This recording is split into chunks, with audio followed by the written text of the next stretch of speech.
Bonjour Éric Coquerel. Bonjour. Ce soir, Emmanuel Macron va reconnaître l'État palestinien lors d'un sommet aux Nations Unies. Une promesse faite par la France dès 1989. Vous dites quoi ce matin? Vous dites bravo, président de la République?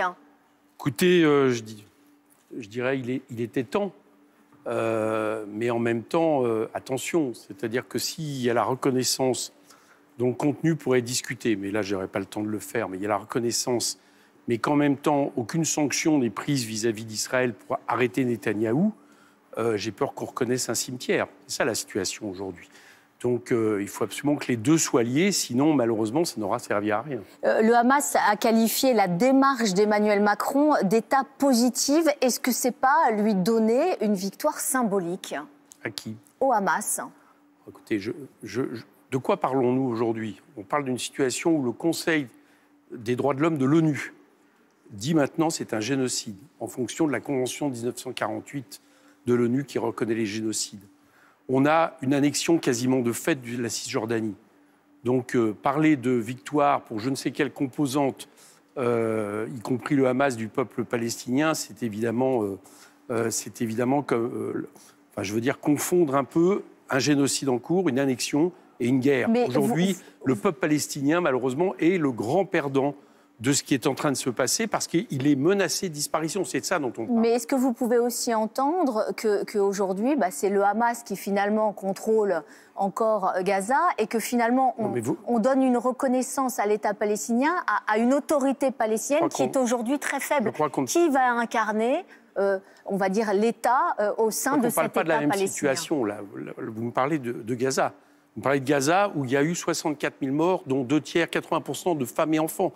Vous me parlez de Gaza, où tout le système de santé, où la famine règne, etc. Donc, vous m'expliquez que le Hamas contrôle Gaza, alors que les bombardements ne cessent et l'invasion israélienne ne cesse, je trouve ça assez bizarre comme vision des choses. Moi, ce que je constate, c'est qu'aujourd'hui, il y a un danger évident, et c'était l'objectif d'ailleurs de M. Netanyahou, de son gouvernement, que Gaza soit annexé, après que la population a été décimée et expulsée, et que la Cisjordanie, aujourd'hui, sont entièrement colonisées.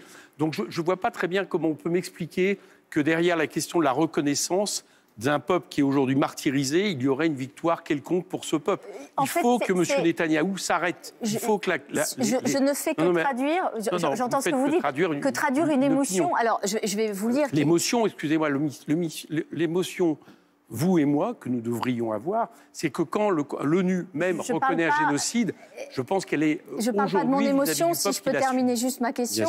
L'émotion que cette reconnaissance suscite, il y a par exemple cette pétition avec une vingtaine de personnalités qui estiment que ce n'est pas le bon timing, parce que le Hamas n'est pas démantelé et parce que les 48 otages ne sont pas libérés.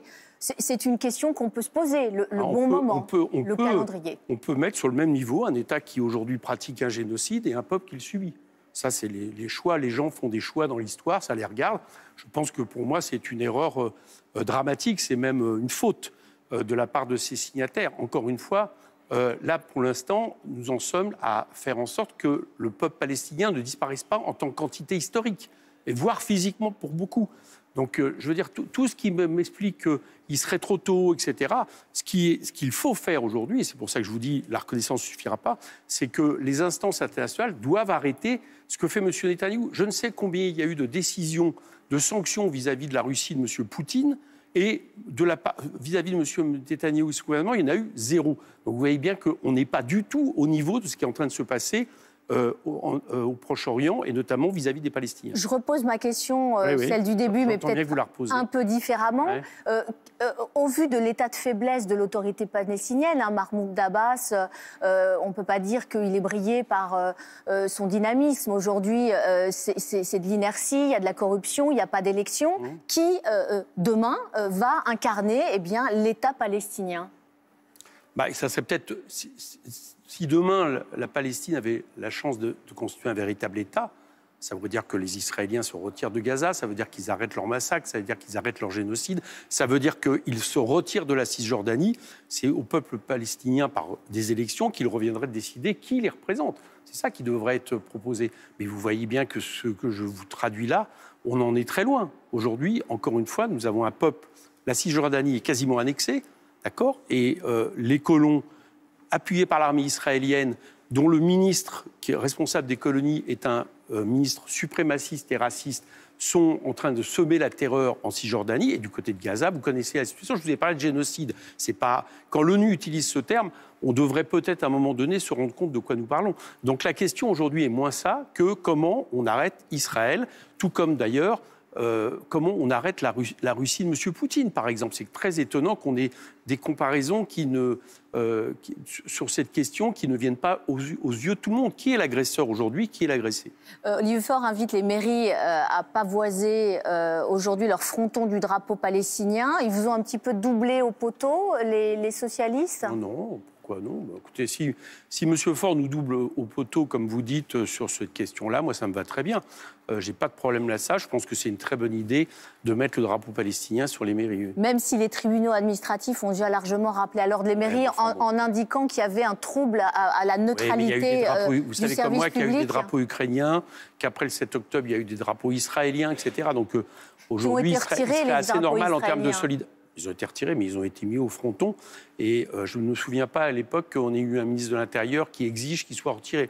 Vous dites quoi? Bruno Retailleau, il instrumentalise la situation, qui met de l'huile sur le feu? Comme souvent, oui, comme souvent. Et je pense que sur ce sujet-là, il y a la règle et l'esprit. Et l'esprit, c'est qu'aujourd'hui, le fait d'afficher sa solidarité vis-à-vis du peuple palestinien me semble être une bonne décision que prennent les maires. Et le socialiste Jérôme Guedj, j'ai dit, mettons les deux, drapeau israélien, oui, c'est ça. Drapeau palestinien. Mettons l'État génocidaire et mettons ceux qui sont victimes de génocide. Vous voyez bien que tout il y a aussi des Israéliens qui ont été victimes du 7 octobre. Tous les Israéliens ne sont pas des supports de Benyamin Netanyahou. Je ne dis pas la même chose. Je dis simplement que l'État israélien aujourd'hui, on n'est pas dans une situation où là, on arrive à la reconnaissance de deux États dans un processus de paix qui nous permettrait de dire vive la paix, vive les deux États. On est dans la situation où il y a un peuple en train de disparaître et que c'est d'un relativisme un peu insupportable que de dire que ce jour-là, vous rendez hommage aux deux États, à un peuple victime de ce que je viens de dire et à un État qui pratique un génocide. Vous voyez, il y a quelque chose qui ne va pas. Et c'est d'ailleurs, à mon avis, la même chose que ce que je vous dis, c'est-à-dire la reconnaissance, oui, mais si ça ne s'accompagne pas de sanctions qui arrêtent M. Netanyahou, il en sera fini du peuple palestinien. Sébastien Lecornu reçoit mercredi l'intersyndicale pour évoquer le budget. Il y aura à peu près tout le monde, notamment la CGT, la CFDT. Vous, les Insoumis, vous n'avez pas souhaité vous rendre à Matignon. Est-ce que finalement les syndicats ne sont pas plus matures que vous sur ce sujet-là? Bien, votre question, elle n'est pas orientée. Écoutez, non, les syndicats sont certainement dans leur rôle, ce n'est pas des partis politiques. Nous, on ne se fait aucune illusion sur ce que va faire M. Lecornu. Il est là pour poursuivre la politique de M. Macron, qui est une politique d'offre, de compétitivité en faveur des ultra-riches.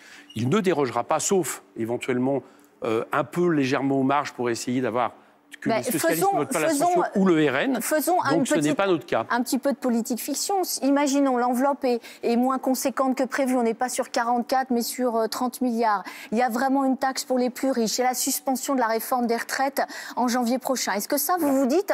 ça serait assez pour finir le quinquennat ou ce ne serait pas assez? Moi, je ne fais pas de science-fiction, si vous voulez. Je regarde un peu ce qui s'est passé, notamment la manière dont M. Bayrou a continué justement à pu gouverner depuis février dernier, avec quelques miettes qui ont été mises sur la table, qui ont disparu. Il y a eu un conclave qui n'a rien donné sur les retraites.